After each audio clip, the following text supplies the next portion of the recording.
નમસ્કાર, હું રાહુલ વેગડા એશિયાના સૌથી જૂના અખબાર મુંબઈ સમાચારના ડિજિટલ પ્લેટફોર્મ પર આપનું સ્વાગત કરું છું. ચાલો જોઈએ આજની મુખ્ય હેડલાઇન્સ. 8 જુલાઈના આતંકવાદી હુમલાના સંબંધમાં જમ્મુ કાશ્મીરના કઠુઆમાં જૈશના 2 આતંકવાદીઓની ધરપકડ. વડાપ્રધાન નરેન્દ્ર મોદી આવતીકાલે 25મા કારગિલ વિજય દિવસ પર કારગિલની મુલાકાત લેશે. દિલ્હી ખાતેના રાષ્ટ્રપતિ ભવનના દરબાર હોલનું નામ બદલીને ગણતંત્ર મંડપ અને અશોક હોલનું નામ બદલીને અશોક મંડપ રાખવામાં આવ્યું. દિલ્હીની રાઉસ એવન્યુ કોર્ટે દિલ્હી એક્સાઇઝ પોલિસી સીબીઆઈ કેસમાં મુખ્યપ્રધાન અરવિંદ કેજરીવાલની ન્યાયિક કસ્ટડી 8 ઓગસ્ટ સુધી લંબાવી.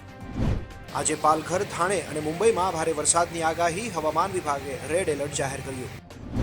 મુખ્યપ્રધાન ભૂપેન્દ્ર પટેલ ગાંધીનગરના સ્ટેટ ઇમરજન્સી ઓપરેશન સેન્ટર ખાતે પહોંચ્યા. રાજ્યમાં વ્યાપક અને ભારે વરસાદથી સર્જાયેલી સ્થિતિનો તાગ મેળવ્યો.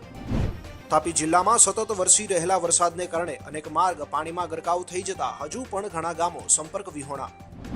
મોટા પાયે વૃક્ષરોપણ અને પુનઃસ્થાપન પ્રયાસોના કારણે ગુજરાતમાં મેંગ્રોવ એટલે કે ચેર કવર 1175 ચોરસ કિલોમીટર સુધી વિસ્તર્યું.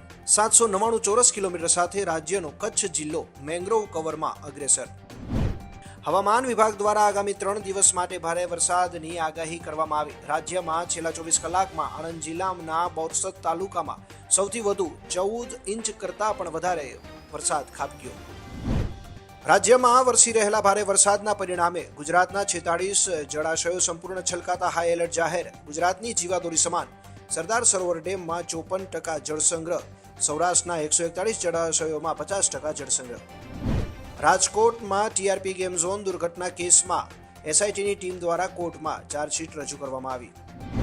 તો આ હતી આજની મુખ્ય હેડલાઇન્સ. આવા જ માહિતીસભર વિડીયોઝ અને મહત્વની અપડેટ્સ માટે જોતા રહો મુંબઈ સમાચારનું ડિજિટલ પ્લેટફોર્મ.